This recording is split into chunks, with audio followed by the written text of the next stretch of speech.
13 মাসে দেশের সহস্রাধিক রাজনৈতিক সহিংসতার ঘটনা ভোটারদের মনে আশঙ্কা সৃষ্টি করবে বলে মনে করছেন বিশ্লেষকরা।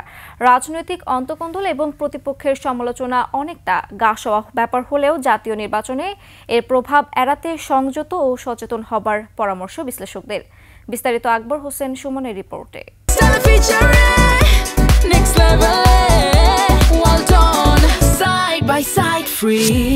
সম্প্রতি আধিপত্য বিস্তার নিয়ে স্থানীয় রাজনৈতিক সহিংসতা নতুন করে সমালোচনার জন্ম দিয়েছে ব্রাহ্মণবাড়িয়া। বিএনপি নেতার উপর গুলি কিংবা জামায়াতের সমাবেশে হামলার মতো রাজনৈতিক কোন্দলও সামনে এসেছে এবার।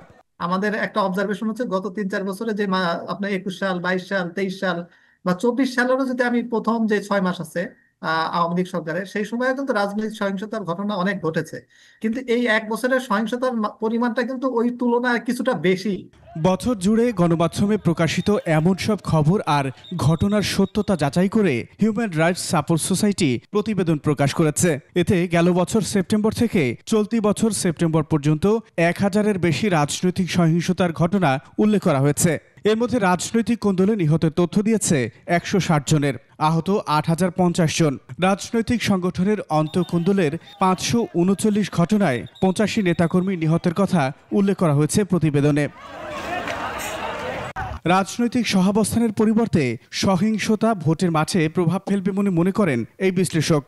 এটা খুবই অ্যালার্মিং হবে যদি নির্বাচনকে সামনে রেখে আপনার যেই সহিংসতার পরিমাণ যদি বাড়তে থাকে, এটা আলটিমেটলি নির্বাচনকে প্রভাবিত করতে পারে। বিগত ৩টা নির্বাচনে বিএনপি ক্ষমতায় আসতে পারে নাই, সো এটা তাদের জন্য ডু অর ডাই ব্যাটেল।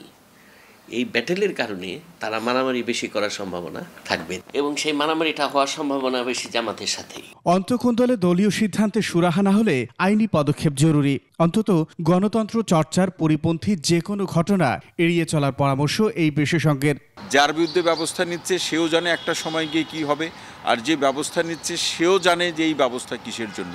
এই ধরনের একটা বোঝাপড়ামূলক ব্যবস্থা দিয়ে এই আইন প্রয়োগের জায়গাতে আপনি নানা ধরনের সংশয় রেখে কাউকে সুযোগ দেওয়ার প্রশ্নে অথবা কারো অপরাধকে নমনীয় করা, সহনশীল করা, এই ধরনের বৈশিষ্ট্যগুলোকে সামনে রেখে যদি ব্যবস্থা গ্রহণ হয়, সেই ব্যবস্থা রাজনৈতিক সংঘাত সহিংসতা নিয়ন্ত্রণ করতে পারবে না। বাংলাদেশ তার অন্যতম উদাহরণ।